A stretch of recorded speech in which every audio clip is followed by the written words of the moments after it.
Je suis une et toutes les femmes. Je suis celle qu'on a fait passer pour folle et qu'on a enfermée. Je suis votre plus grande terreur. Je suis l'incarnation du quart d'heure de célébrité. Je suis Valerie Solanas, la femme qui a tiré sur Andy Warhol.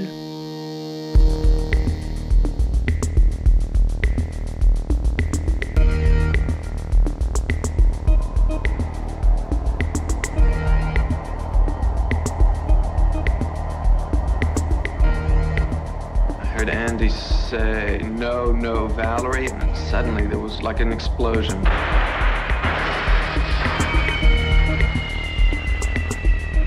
Pop artist Andy Warhol was shot and critically wounded by a disgruntled would-be actress named Valerie Solanas. Can you tell us what happened when she entered the office? She drew a weapon and fired and shot Mr. Warhol. For like 45 minutes the ambulance didn't come and he never passed out.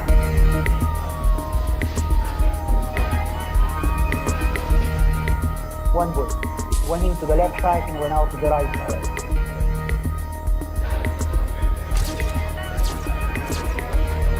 Any idea as to why she shot the two men? At this time, we have not established a motive. There was no previous indication of any reason for this.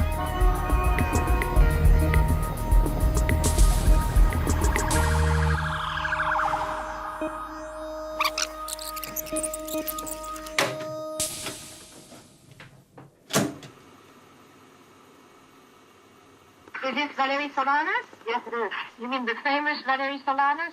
Yeah. How are you doing? Okay. Listen, I was calling you to find out if you were interested in having the Scum Manifesto reprinted. You wrote it, what, in 1968? No, it was 1967, I think. 67. Once upon a time you were an actress, too. You were a writer and an actress. Did you act in anything? No, not recently, no. Well, did you want to publish the manifesto? Yeah. You know, because, I mean, I'm told that this manifesto is just so brilliant. So I'm sure if it was printed, people would buy it. Comment tu le sens, toi, de l'adapter en français? Parce que c'est difficile d'imiter l'intonation de quelqu'un qui parle pas dans notre langue. Et puis elle a un accent vraiment très fort, très prononcé, très urbain. Ce sur quoi je jouerais, c'est la rapidité du débit, l'intention derrière, c'est-à-dire quelque chose d'assez droit. Et il y a une drôlerie aussi qu'il faut retrouver. Et tout à l'heure, quand tu seras devant le micro, pense bien à mépriser la personne qui t'écoute. Ce qui rendra certains passages encore plus drôles par ailleurs. Parce que vraiment, t'es l'odieuse bonne femme, quoi. Et en même temps, t'es quand même l'autrice du texte le plus radical de toute l'histoire du féminisme, tu vois. Ok. Est-ce que on se fait une première lecture? On commence directement à Je suis née à Vetour City. Je suis née le jeudi 9 avril 1936, à 5h37 du matin, au 104 South Frankfort Avenue, à Vetour City, une petite station balnéaire dans le New Jersey, collée à Atlantic City.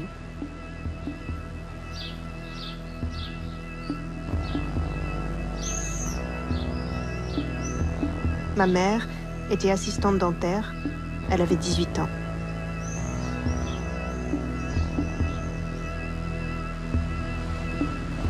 Mon père était barman au Denny's, un des plus gros hôtels du front de mer. Il en avait 21. Ma sœur et moi avons eu une enfance heureuse. Enfin, je crois. J'aimais bien la vie là-bas. Il y avait tout le temps plein de touristes. Je me rappelle de l'odeur des barbes à papa, de la fête foraine.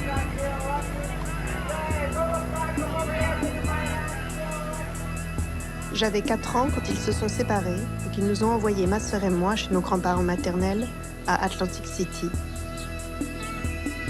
On m'a dit que quand j'avais 5 ans, mon grand-père me frappait avec sa ceinture et qu'au lieu de pleurer, je restais debout, face à lui, en riant.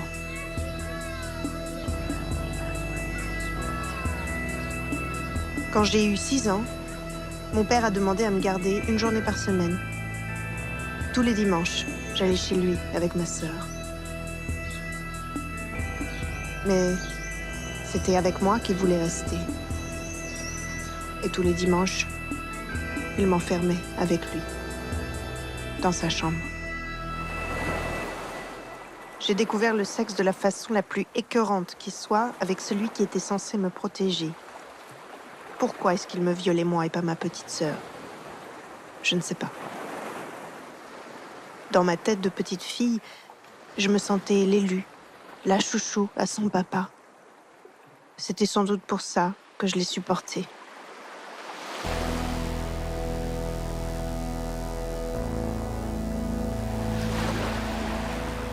À 13 ans, ils m'ont envoyée en pensionnat. Ce pensionnat était en réalité un nid de filles-mères, de gamines qu'on planquait le temps de leur grossesse, en attendant de leur retirer leur bébé, pour éviter que la honte ne s'abatte sur toute la famille. Moi aussi, on m'y avait planqué. Et c'est là que j'ai accouché de Linda, en 1951. J'avais 14 ans.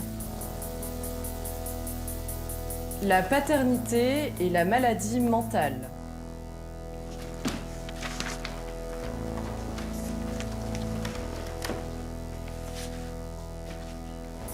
Peur, lâcheté, timidité, humilité, insécurité, passivité. Maman veut le bien de ses enfants. Papa ne veut que le bien de papa. Ce qu'il veut aussi, c'est s'approprier sa fille sexuellement. Il donne la main de sa fille en mariage. Le reste est pour lui.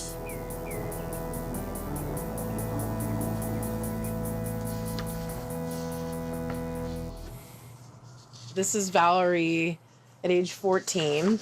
To me, she looks like such a young kid, and by now she's already had a daughter. I always look at this photo because there's something about her sort of lively spirit in this one that I like.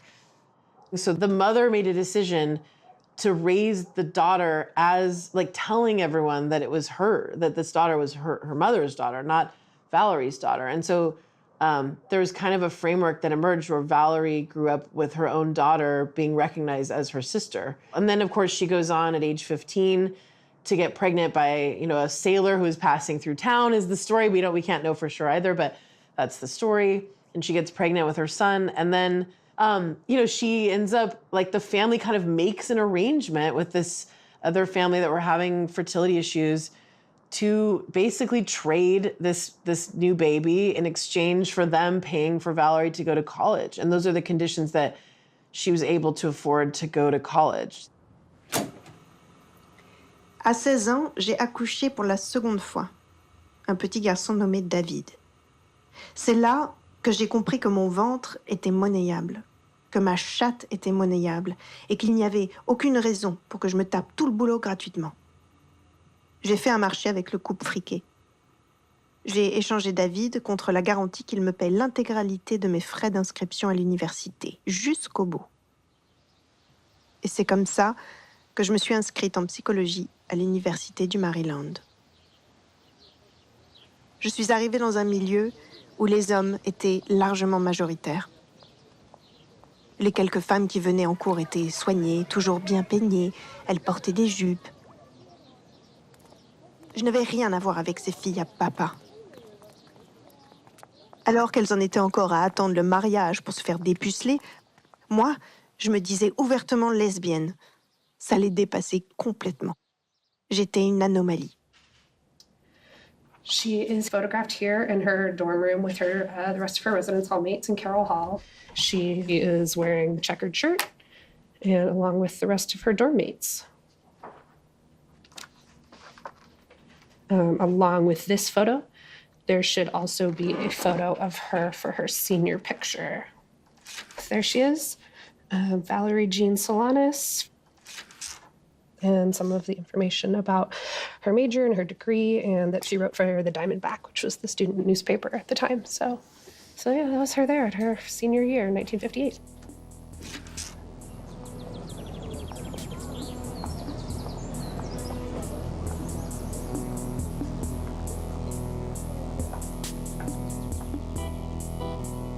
En parallèle de mes études, j'ai travaillé dans un laboratoire d'expérimentation animale. On observait les comportements des chats et des chiens. C'est là que j'ai commencé à théoriser que le mâle est un accident biologique. Le gène Y mâle n'est qu'un gène X femelle incomplet. Que l'homme est une femme manquée, une fausse couche ambulante, un avorton congénital. De nombreux savants mâles s'écartent prudemment de la recherche biologique dans leur terreur de découvrir que les hommes sont des femmes plus qu'incomplètes. Grâce au progrès technique, on peut aujourd'hui reproduire la race humaine sans l'aide des hommes. Ou d'ailleurs sans l'aide des femmes. Et produire uniquement des femmes. Conserver le mâle n'a même pas la douteuse utilité de permettre la reproduction de l'espèce. J'ai décroché relativement facilement ma licence et je me suis inscrite en 1958 en master. Et là, c'est devenu une toute autre affaire. À cette époque, les femmes dépassaient rarement la licence. En master, il n'y avait plus que des hommes. Et de toute façon, il n'y avait qu'eux qui décrochaient les bourses et les programmes de recherche. C'est là que les vraies emmerdes ont commencé. Et qu'on m'a poussée vers la sortie. On m'a pas renvoyée, on m'a juste privée de tout. Les chercheurs en place, dans leur insécurité mâle, protègent jalousement leur poste et veulent nous faire croire que seule une petite élite est à même d'apprécier les concepts scientifiques abstraits. Le but de l'enseignement supérieur n'est pas d'instruire, mais d'exclure le plus grand nombre possible de gens de certaines professions. L'homme, qui n'est qu'un corps, n'attribue pas de valeur à la connaissance et aux idées pour elle-même. Bien au contraire, il investit tout dans l'ignorance. Le mâle sait qu'une population féminine éclairée et consciente signifierait sa perte. En parallèle de mon master en psychologie, je me suis inscrite en philosophie. Mais c'était pas mieux. Alors je suis partie. J'ai traversé le pays en stop, et durant l'été 60, j'ai commencé à ruminer ce qui allait alors devenir mon œuvre majeure. Le Scum Manifesto. Bien qu'il ne soit qu'un corps, l'homme n'est même pas doué pour la fonction d'étalon. Obsédé qu'il est par son désir de bien s'en sortir, de battre un record, de ramoner consciencieusement, il se soucie peu d'être en harmonie avec sa partenaire. Rongé qu'il est de culpabilité, de honte, de peur et d'angoisse, son idée fixe est toujours baiser. Baiser. Baiser.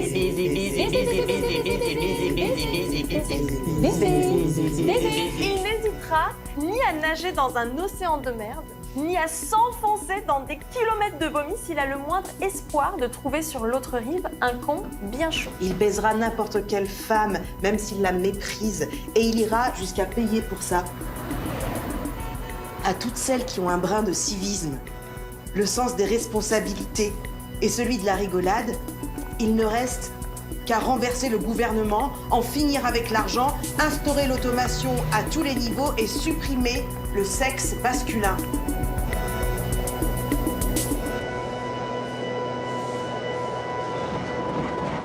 Je ne me souviens plus exactement quand je suis arrivée à New York. Quelque part entre 1961 et 62.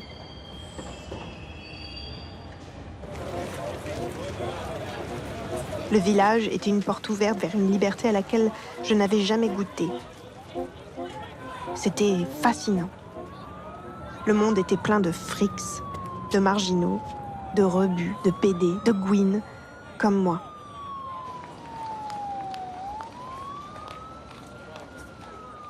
En 62, j'ai acheté une machine à écrire et pendant 3 ans, je l'ai trimballée d'hôtel en hôtel. J'ai commencé à écrire Happy Race, ma première pièce de théâtre. Celle que je proposerai plus tard à Andy Warhol.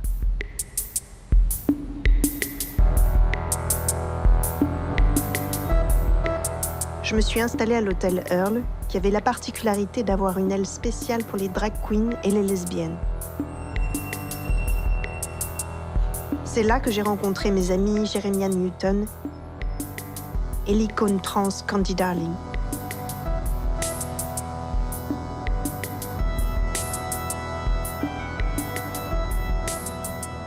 Je m'y sentais bien, mais je n'avais pas un rond. Les loyers impayés ont commencé à s'accumuler. Ils m'ont flanqué dehors. Alors, je suis partie vivre dans la chambre 606 du Chelsea Hotel.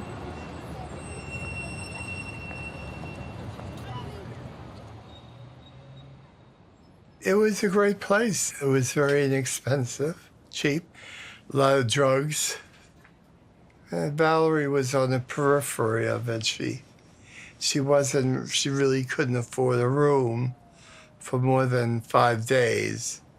So for 2 days, she would live on the roof and then check back in the hotel again. You couldn't live there if you were Mr. and Mrs. America.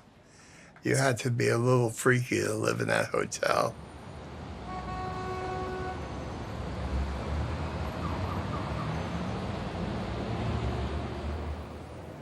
De temps en temps, j'amenais des mecs sur le toit, je les suçais ou je les laissais me baiser pour quelques dollars.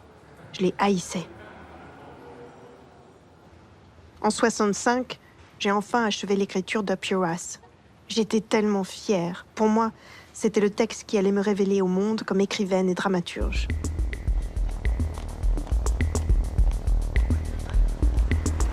Il me manquait qu'un petit coup de pouce. L'aide de la personne la plus influente de toute la contre-culture new-yorkaise, Andy Warhol. Andy était l'homme de la situation. Il avait le pouvoir de rendre célèbre qui il voulait. Il produisait à tour de bras les œuvres de sa horde de sbires, des musiciens, des cinéastes, pour le peu qu'il lui fasse un peu de lèche.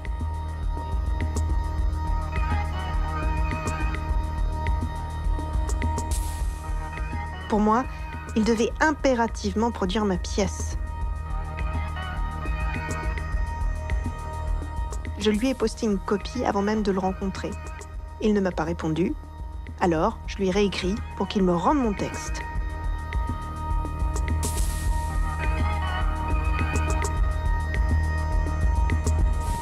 Non seulement ce connard n'a pas voulu produire ma pièce, mais en plus, il l'a perdue.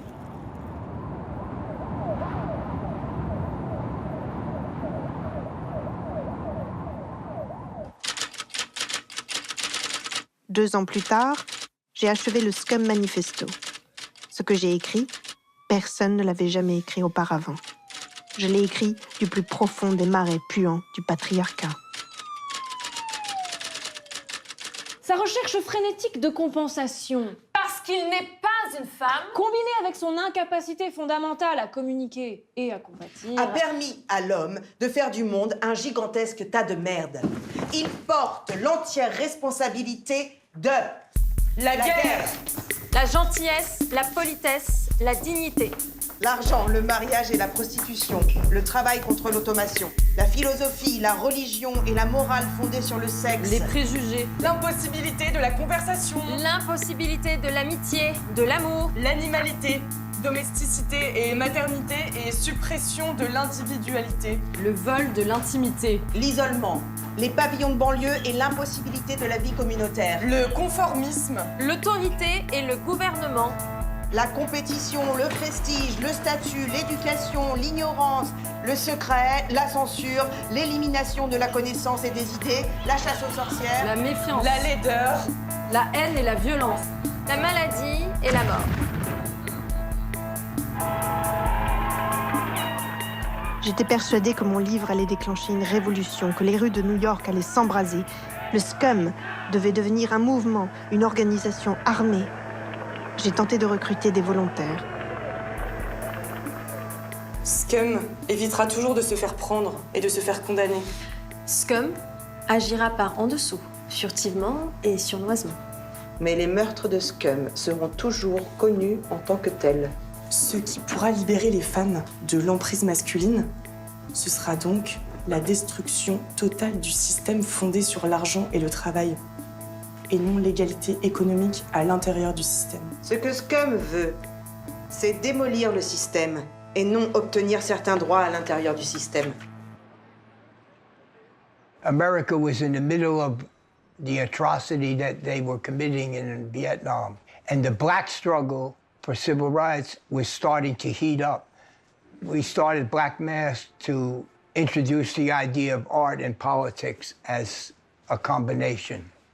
We went to a demonstration at the Pentagon and we found a way to break into the Pentagon. We were the only people in history to actually break into the Pentagon and fight with the troops inside in the hallways. Valerie would be around us all the time. She was trying to oppose the patriarchal society that surrounded her. She was too radical. She was a very intelligent woman.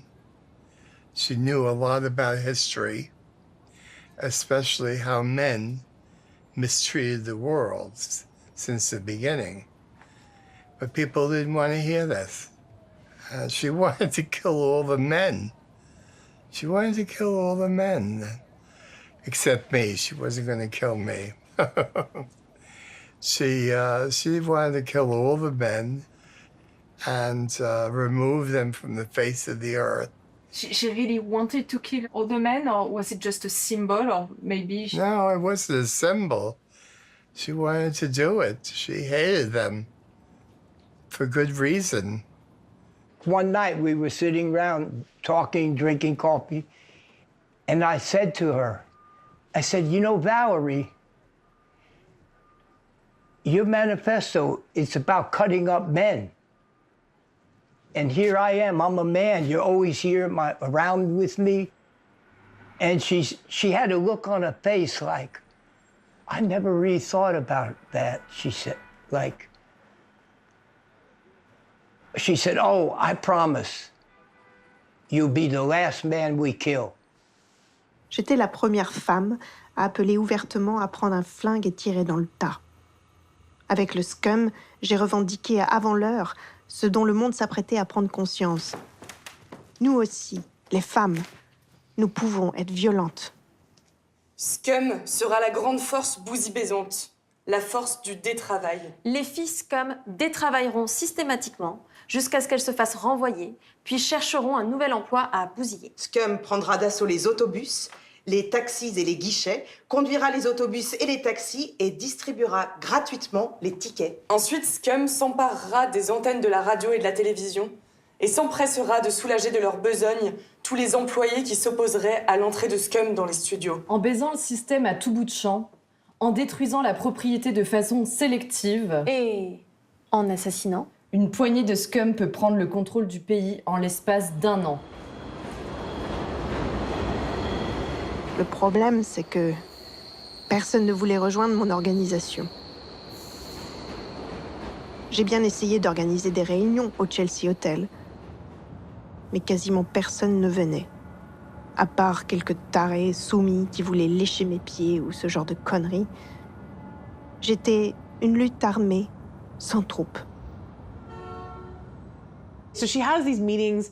Largely who ends up showing up are women who have these incredible trauma histories and men who are like a little bit masochistic. Like that's the combo who's showing up for these meetings.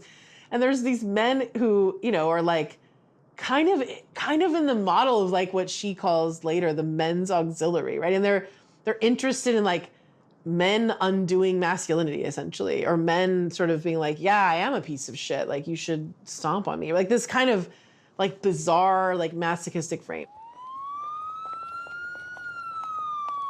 Je vendais le manifeste dans la rue. $1 pour les femmes, 2 pour les mecs. C'est à cette époque que grâce à Candy Darling, j'ai commencé à traîner à la factory. Et qu'on m'a enfin donné le numéro d'Andy. Andy ne se souvenait même pas que je lui avais envoyé une copie de Up Your Ass. Mais au téléphone, il m'a dit qu'il aimait bien le titre. Alors il m'a filé un rendez-vous. Je n'avais rien à voir avec les stupides stars dont s'entourait Andy.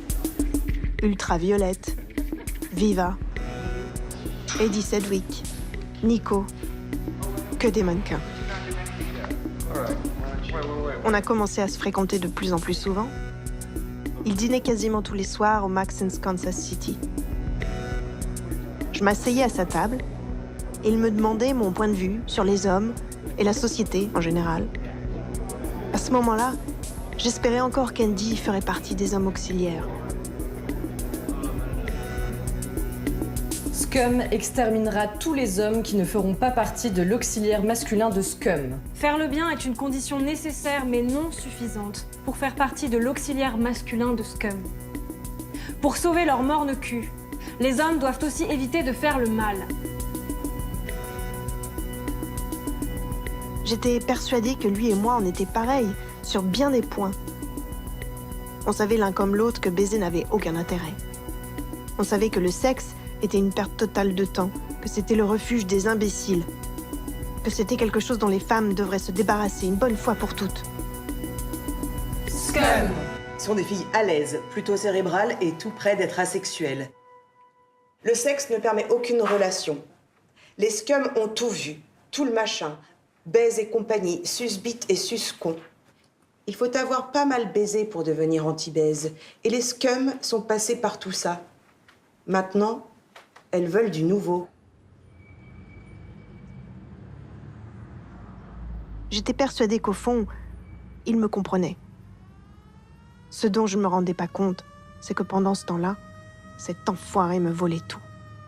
Il me volait mes meilleures répliques pour les injecter dans ses films.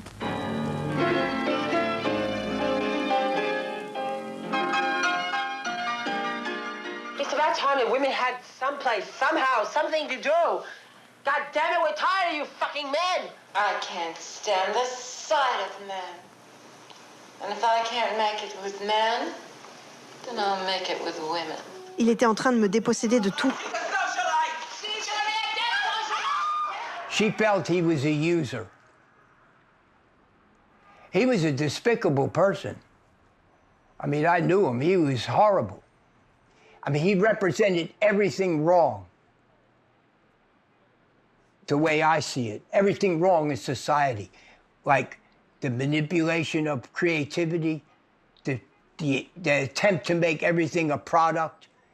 Everything wrong he was perpetrator of. And she represented everything good to me. Like an effort to survive, to overcome the hardship you've been through, to overcome the damages that you suffered, and to be creative. It's so clear to me.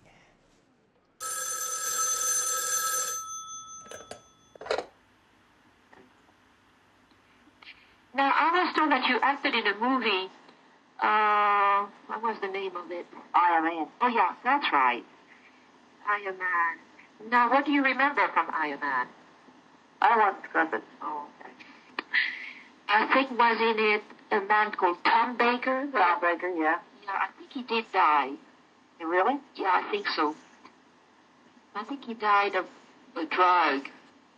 Did you enjoy working in the movie? Yeah, it was fun.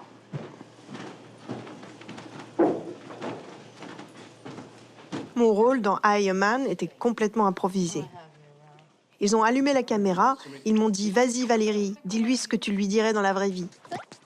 Et on est resté comme ça, à s'embrouiller dans une cage d'escalier pendant 7 minutes, en plan fixe. Wow. I just told you I don't like your tits. Well, okay, I keep my shirt on, you know. I still don't like your tits. Do you like men? Dig men? We're not talking about men, we're talking about tits. Do you dig men's Don't tits? change the subject. Do you dig men's tits? Do you dig men's tits? No, I dig my tits. I want to go home. I want to beat my meat. What do we do? You remember any of the people that were in it? Yeah, I do. Yeah. I think they all died, didn't they? They all died. Did you make money at that? No. It was hard to make money with Andy Warhol, wasn't it? Yeah, it was. Andy m'a grassement filé $20 pour mon rôle. C'est ce qu'il filait à ses actrices. Viva m'a dit qu'elle aussi, elle avait touché $20 pour Bike Boy.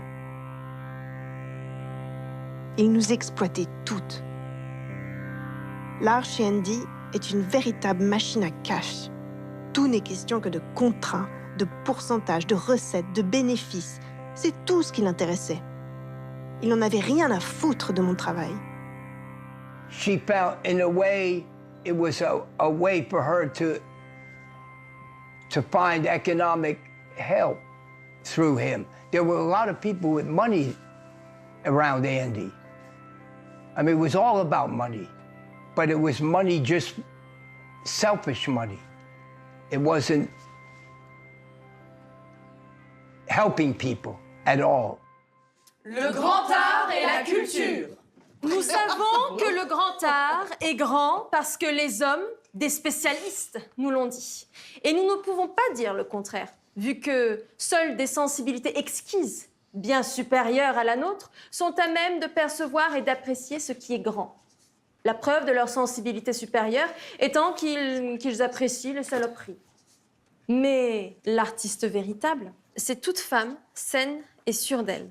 Et dans une société féminine, le seul art, la seule culture, ce sera des femmes déchaînées, contentes les unes des autres et qui prennent leurs pieds entre elles et avec tout l'univers. C'est à ce moment-là que j'ai décidé de prendre les choses en main.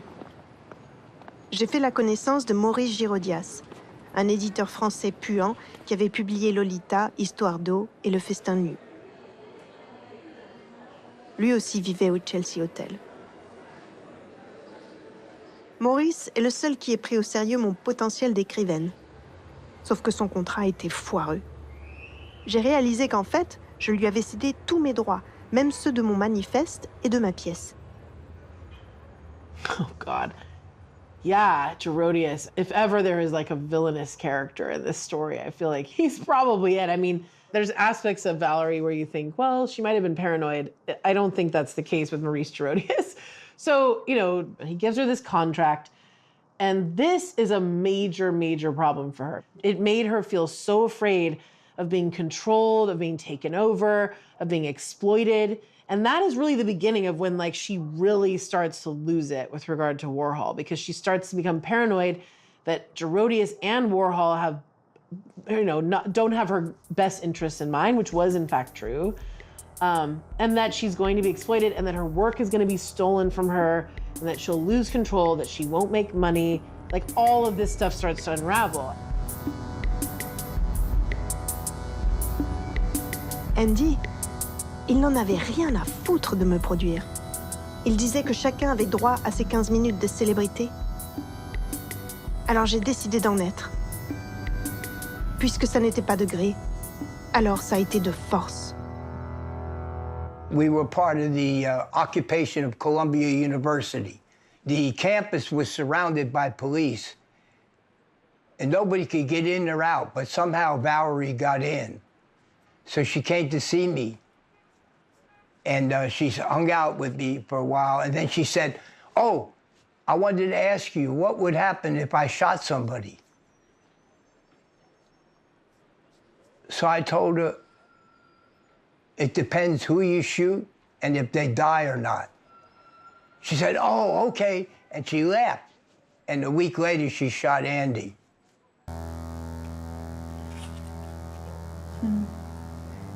Et là, c'est le jour où elle est maquillée. Ouais. Ça a dû couler. Ouais. Super. Ok, c'est bon.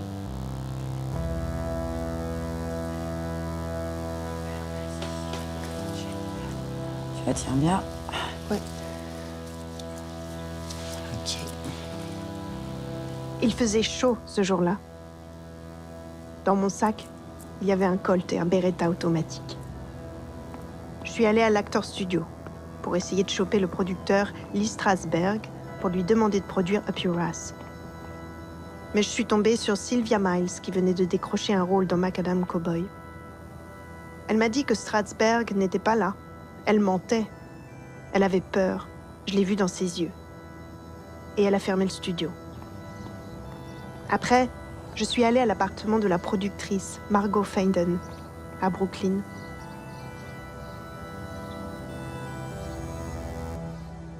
So she shows up at Margot Feiden's house and knocks on the door. Margot Feiden at the time had an 18-month-old baby, right, that she's like holding in her arms. And Valerie comes in and, you know, is sort of pitching the play and saying, I want you to produce this play. This play is really important. And, you know, this sort of devolves into like a much more intense scene where she then like makes it clear that she has a gun and like kind of threatens Margot Fyden, like with her infant present, to say like, I need you to do this, and then tells her, I'm going to go right now and shoot Andy Warhol. Eventually, you know, Valerie leaves Margot Fyden's house and does actually start heading over to the factory to shoot Andy Warhol. And Margot Fyden calls the police and says, this woman is heading over right now to shoot Andy Warhol. And in the most classic, like horrific example of sexism again, the police just don't take her seriously. They think this is like fake or not significant or a prank call, or they just like dismiss her. And she tries over and over, unsuccessfully, to warn them. Je suis allée à la factory vers 14h30. Je suis tombée sur Paul Morisset dehors.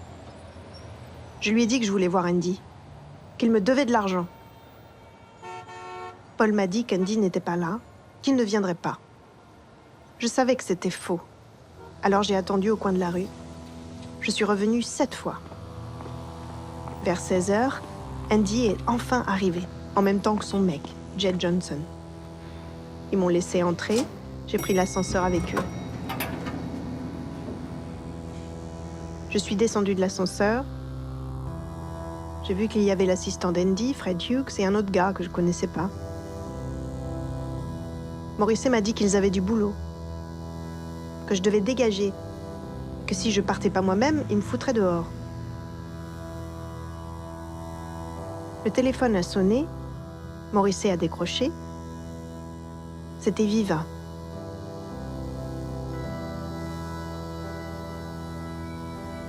Morisset a tendu le combiné à Andy pour qu'il parle à Viva, et il est sorti de la pièce.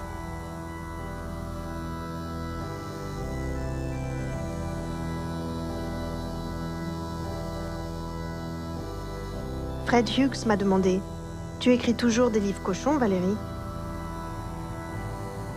Somebody else answered the phone and handed the phone to Andy. I heard these cracks and was saying, Viva. I thought it was cracks of a whip.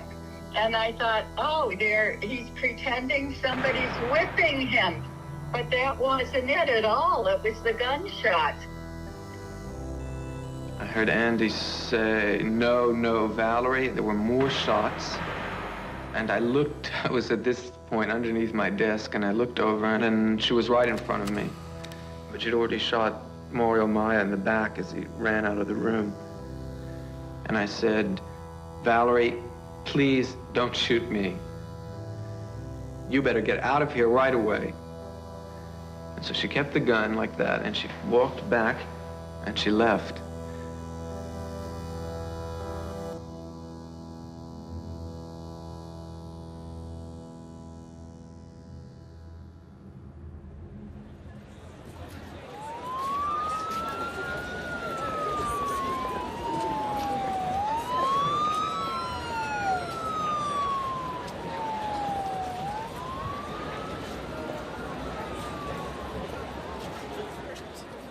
At approximately 4:30 p.m. this date at 33 Union Square West, 2 males were shot by a female.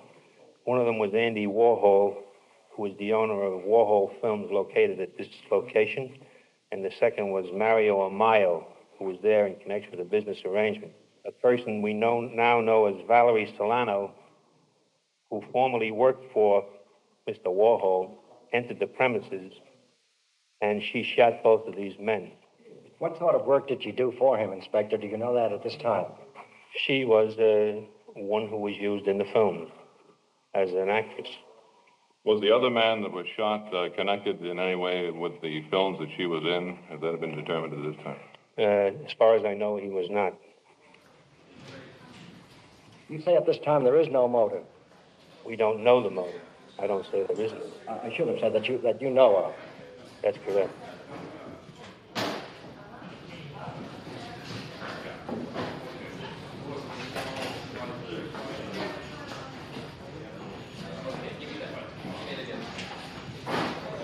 She shot him, she shot Mario Maya, who was a friend of mine. He's gone now.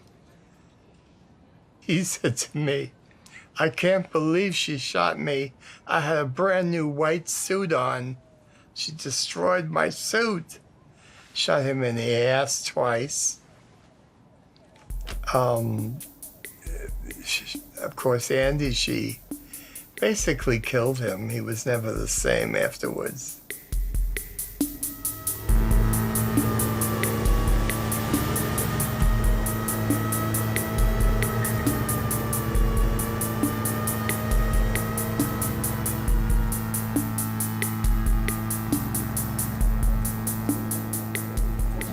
Can you describe the extent of his illness or his wound? Well, no. At the moment, I will say that the man was shot in his belly. The left belly went to the left chest, he went to the right chest, and he went out. So he has an injury to his left belly, the left chest, and the right chest, and all his lungs have been shot.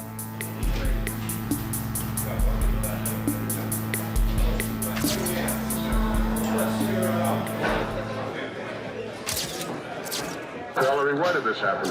Because he's a piece of garbage. What did he do to you? Well, let's say, you know my organization, Scum? You know, he wanted more than anything to control Scum. Yeah, we wanted Scum and we got it. You know, he may die. Good. Do you mean that? Yeah, I do.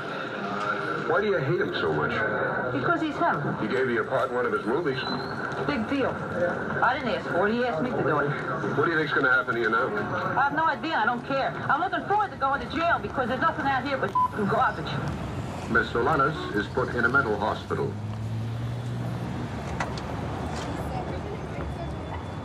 Ils m'ont empêché d'avoir un vrai procès, à la régulière. Le juge a décrété que j'étais cinglée. Et le lendemain, le 5 juin, ils m'ont envoyée dans l'aile psychiatrique du Elmhurst Hospital dans le Queens. On m'a fait passer tout un tas de tests, y compris une fouille vaginale. Ils m'ont même fait passer des tests de QI. J'ai eu un total de 131. J'étais plus intelligente qu'eux et ils le savaient. Et le Scum Manifesto pendant ce temps-là.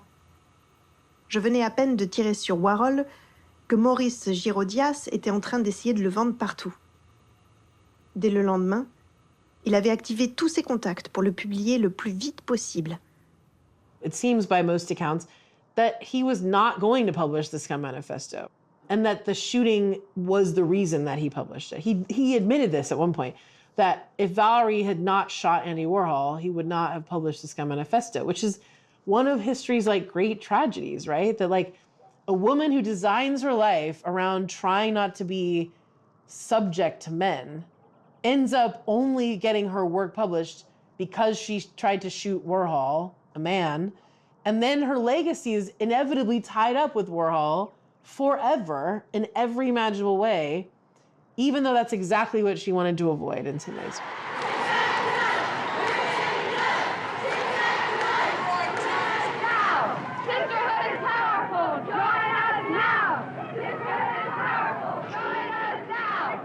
Tout un tas de féministes m'ont approché. C'est Florine Skeledy qui a assuré ma défense. On m'a érigée comme figure du féminisme radical. Au fond, j'en avais rien à foutre de leur mouvement. Elles n'avaient de radical que le nom. J'étais la seule à être passée à l'acte. Right after she's first imprisoned, you know, there's this group of radical feminists who like rush to her aid and are like, oh my gosh, you know, this is finally a woman has done something about anger. I went to support Valerie at her arrest and at the courthouse. And Florence Kennedy had been a lawyer for Rat Brown and a lot of Panthers. She was a tremendous force then in the women's movement. So she just naturally, when she saw this, she went down to defend her. And Valerie got abusive to Flo at one point, and Flo said, that's it. I don't take abuse from anybody. So I can try to find other lawyers for you and so on, but I'm out. So there's like a whole group that peels off that basically is like, you know, we want to defend Valerie Solanas and women's violence and women who are like put in these institutions and are treated terribly. And then there's the women that are like, we need to focus on respectability and like within system change, and we can't have this tainting our legacy, right? So there's like a big divide. Not that Valerie would have, wanted this or cared about this exactly, but there's a big divide between these two camps of feminists that happened at the time.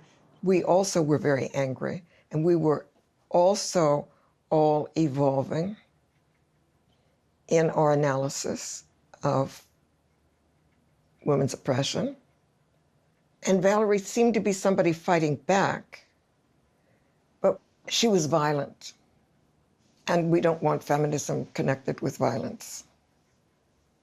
Valerie starts writing letters then to T. Grace Atkinson, a lot of letters.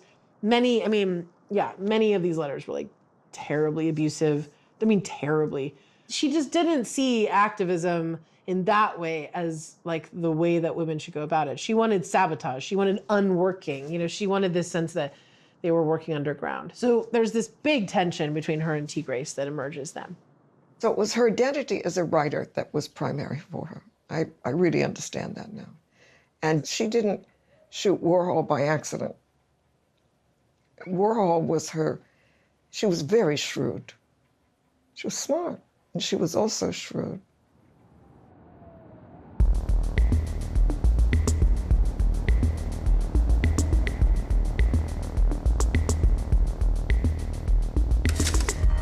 Et pendant ce temps-là, Andy a cultivé son image de figure christique, sacrificielle revenue d'entre les morts. Grâce à moi, on a assisté au couronnement de sa mythologie. Can we talk about your scars? Oh, yeah. That was from when you got shot, your accident. Huh? Yeah. It must have been awful. Oh, no, I look like a Dior dress.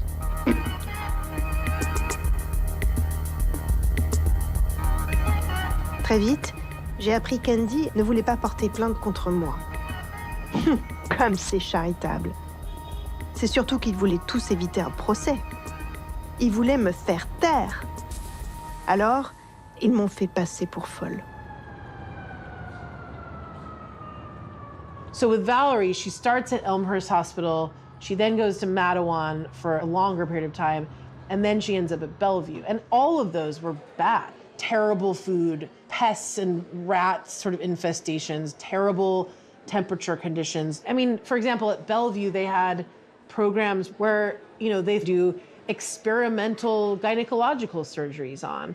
At the time, they were doing this just rampantly. They were like, oh, here's a whole population of women who can't really consent to this. And they did that to Valerie, right? So when she was in Bellevue, she had a hysterectomy that was not fully consented to. So she has this experimental surgery, and that starts this very severe psychosis that she becomes convinced that her uterus has been implanted with a tracking device by what she calls the mob. Now, the mob, we don't quite know what she thinks that is, but it's some conglomeration of men who want to exploit me, is essentially what that is. And she's not 100% wrong, right? Because her uterus has been violated. It is a site of trauma. It is a site of an institution doing something to her against her will. And I think that's such an important thing to remember is the most severe forms of psychosis are based in the real. En janvier 69, ils ont estimé que je n'étais soudainement plus folle et ils m'ont envoyée à la prison pour femmes. En juin, j'ai été condamnée à 3 ans de prison.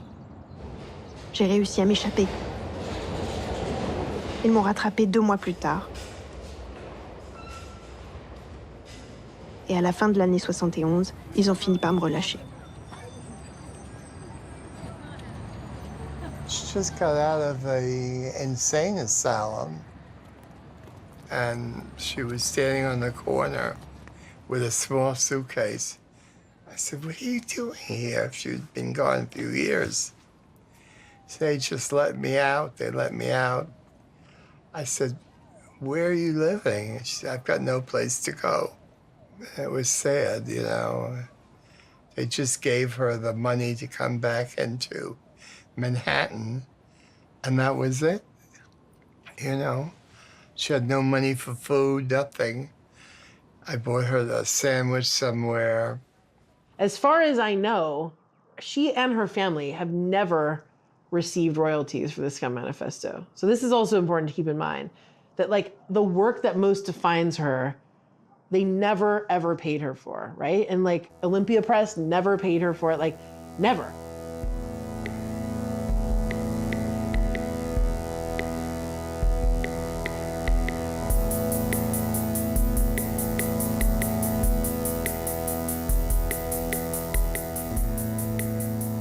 She constantly wrote letters, constantly. That was the main thing she would ask for money for, was like, I need stamps, because she'd be writing to all sorts of people. So she certainly wrote to Warhol. She wrote letters to, you know, various people that she thought were in the mob trying to track her. So she has a lot of paranoid letters like that. They called me from the lobby, living in the Chelsea, and said, the police are down there, they want to talk to you.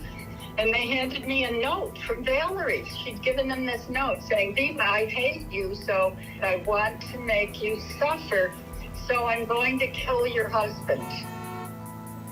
So I was afraid for quite a while that she might be up on a nearby roof with a rifle as a sniper.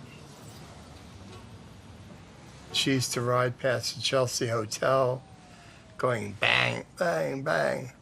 She did that with the factory, too. She would point up at Andy Warhol, bang, bang. And people just dealt with it. Scum Manifesto de Valerie Solanas. This was about 1975 or 76. I had a friend who lived in the village and was driving a cab. She called me up one day and said, I think I see Valerie Solanas on the street all the time in my neighborhood. And I said, Valerie Solanas? Why don't you ask her if we can meet her? I'd love to meet Valerie Solanas. And she said, okay, next time I see her, I'll ask her if she wants to meet us. And she called me up and said, yeah, Valerie would love to meet us. So we arranged a time, and I felt like, what do I have to offer Valerie Solanas? Nothing, except to tell her how much I represented a group of women who really appreciated her words, who believed in her visionary power, who were inspired. I told her about her book being used in classrooms, and that I wasn't teaching at the time. I was, just out of school and going to go to grad school at some point. She also said she was still writing. She said she had a manuscript called The Final Word. And I was like, well, we really need that. We really want that. But I don't think it ever came to be. And she gave me a stack of her own printed versions of the Scum Manifesto that, unfortunately, I don't have anymore, Il faut dire pourtant qu'il est un domaine où l'homme possède sur les femmes une supériorité éclaboussante, celui des relations publiques. Il a réussi un brillant tour de force en convainquant des millions de femmes que les hommes sont des femmes et que les femmes sont des hommes. I'm not teaching the Scum Manifesto that you must believe in or agree with what nobody really is going to agree with, right?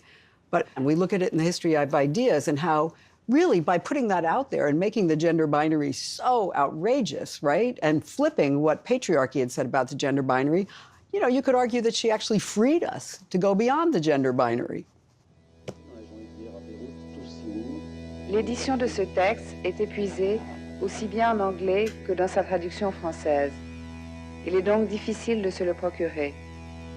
C'est pourquoi nous avons éprouvé le besoin d'en reproduire un extrait. Paris, août 76, Delphine et Carole.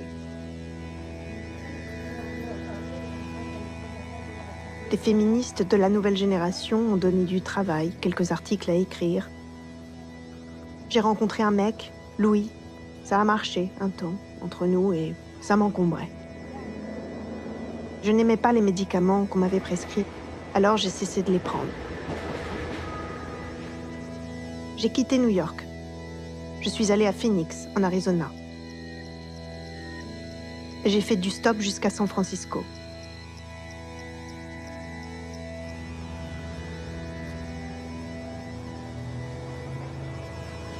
Je me suis installée au Bristol, dans le quartier de Tenderloin. Un hôtel social encore pire que ce que j'avais connu à New York.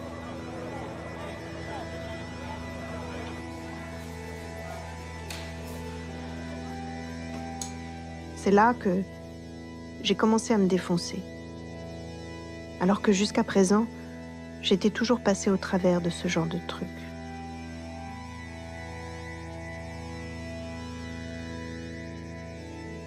The superintendent said she was too paranoid to like come in the door, so she would like walk up the fire escape to get to her room. People would describe her as wearing this silver lame dress like all over San Francisco. Probably doing sex work again, certainly doing a lot of drugs, kind of not holding together well. Valerie, did you learn that Andy Warhol died? No, I didn't. You didn't learn that? No, I didn't. Would you believe he died last February? Oh, really? Yeah, you did not know? No, I didn't. Oh, he's dead. What do you know?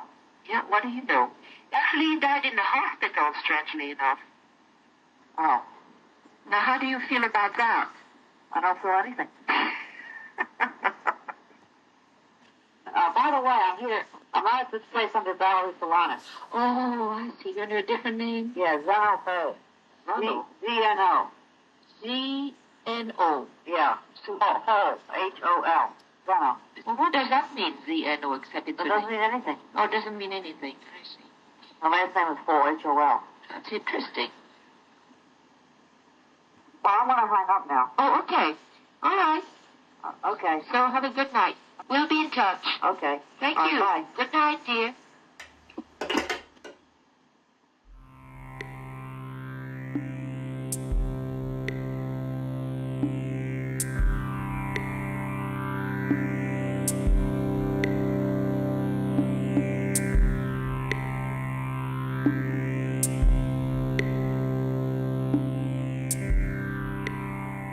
Je suis morte à 52 ans d'une pneumonie le 25 avril 1988. Enfin, à peu près. On ne sait pas trop exactement parce qu'on n'a retrouvé mon corps qu'environ 5 jours après. J'avais achevé mon livre, Valerie Solanas, par Valerie Solanas.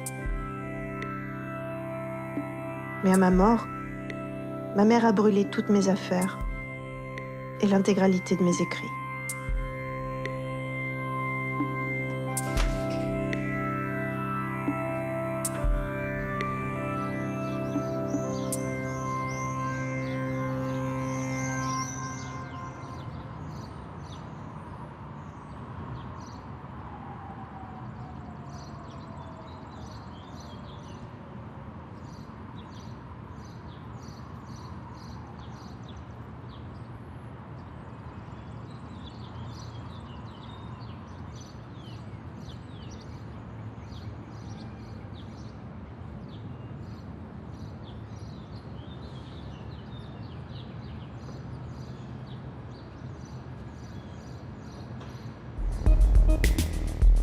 On recommence de quoi? Du début. Scum est impatiente. Ok. Merci beaucoup. Ok, c'est toujours. Scum est impatiente. Scum. Pardon, j'ai fait une connerie. Excusez-moi. J'ai levé la main, je sais pas pourquoi. C'est trop mignon. Aller dans les boîtes, danser, visiter, conférences, suivre des stages, se cultiver, donc conférences, théâtre, cinéma d'art, concert. On l'a refait dans le Oui. Je me suis perdue. Nous savons que le grand art est grand parce que les hommes nous l'ont dit. Brillant, profondément brillant. Brillamment profond. C'est trop.